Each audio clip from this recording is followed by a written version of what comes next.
Birle misal menen men sözümdü жыйынтыктайын, убактыбызда болуп калды, дамлага сөз берели. Биздин салтыбыздагы дагы бирle далил менен сөз жыйынтайлы. Мисалы биздин салтыбызда бар. Бул карап көрсөм мен оюмча, мен мүмкүн башка жерлерди көргөн эмесмин, ошончо билбейм. Билсеңиздер айтып коесуздар. Бирок менин билишим боюнча бул салт бир гана Кыргызда бар. Мен айтып аткан салт бир гана Кыргызда бар. Кайсы салт? Ихсан кылынган жерде эмне кылат? Ихсан ээси, үйдүн ээси пакетке ошол жерде көшүнү, этин салып берет. Тактап айтканда пакет көтөрүп, үйгө этине, үйгө ошол ихсанды тамак аштан ташып, үйүнө дагы алып келип берет. Бунун маани маңызы каяктан чыккан десек, бунун маани маңызы ушул жактан чыккан экен.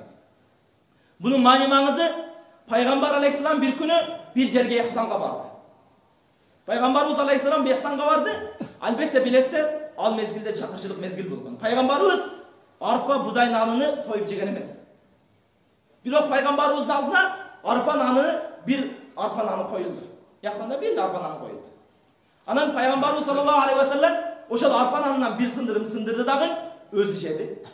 Дагы бир сындырым сындырып туруп, мынауны үйдө аялым Айша канча күндөн бери бул нанды жейлек. Мака нанды жеген болушу мүмкүн, башка нанды жеген болушу мүмкүн. Бирок арпа будай нанын канча күндөн бери жейлек эле, ага дагы алып барып бергиле. Биз эмне кылабыз? Ушунун мисалы эмес биздики эмне? Биз деле ошондой кылып атабыз. Аксакалдарыбыз эмне кылат? Жамбаш тартылат, бут тартылат, эт тартылат, көч тартылат. Ал көчтү ошол жерде бардыгын жеп койсо болот эле. Пайгамбарыбыз дагы ошол жерде баягы нанды бардыгын жеп койсо болот эле. Бирок эмне кылды? Үйдөгү аялы канча күндөн бери ошол нанды жейлек экен, ошол үйүнө аялына ям бөлүштү. Ошондой эле биздин аксакалдарыбыз, замларыбыз эмне кылат? Ошол өзү жеген этти өзү эле көч жеп жүрө бербестен, аялы канча күндөн бери көч жейлек болушу мүмкүн да.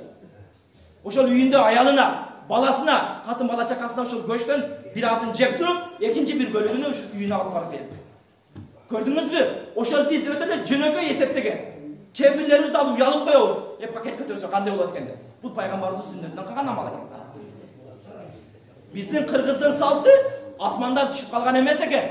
Мен өтө көп нерсени айтайын дедим эле өзүчө. Кыргыздын салтындагы дагы башка нерселер, азыркылар бидат, ширк, арам дегендердин көбүн айтып далилдеп даярданып келдим эле мен. Албетте убакыт учкан куш дейт, убактыбыз жетпей калганына байланыштуу бул нерсени токтотуп туруп. Иншалла жаназаларда же жумаларда бунун дагы уландыларыны, бунун дагы башка бир ихсандарды, кыргыздын салтындагы башка бир амалдардын бар экендиги, шариаттан алынган экендигини далилдеп айтып бере алабыз. Бул далили шариатта бар, жок эмес. Аны эстен чыгарбайм. Aqulu qawli hadha wa astaghfirullah li wa lakum. Assalamu alaykum wa rahmatullahi wa barakatuh. Subhana rabbika rabbil izzati amma yasifun wa salamun ala mursalin walhamdulillahi rabbil alamin. Amin. Ya Jaratan Allah. Ушул ай күндөрүнө жана да ошол Рамазан айы өтүп кетти. Ошол Рамазан айында кылган ихсандарыбызды, кылган ибадаттарыбызды, туткан орозлорубузду өзүң кабыл кылгын я Роббал аламин. Я Роббал аламин. Бардыгыбызды туура жолдон адаштырбай я Роббал аламин. Я Роббал аламин.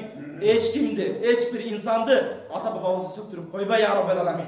Аталарыбыз бизге динди кыйналып жеткизип келди. Аталарыбыз бизге динди кыйналып, салттуу Пайгамбар алейхиссаламдан каманзалаллах Кудай таала кандай жүргөн болсо ошондой таризде бизге динди жеткизди. Ал динди бурмалоосун эч кимге жол койбой я Роббал аламин. Аталарыбыз бизге динди кандай жеткизип келсе, ошол динди ошол бойдон урпактарыбызга жеткизип берүүнү бизге насип кыл я Роббал аламин.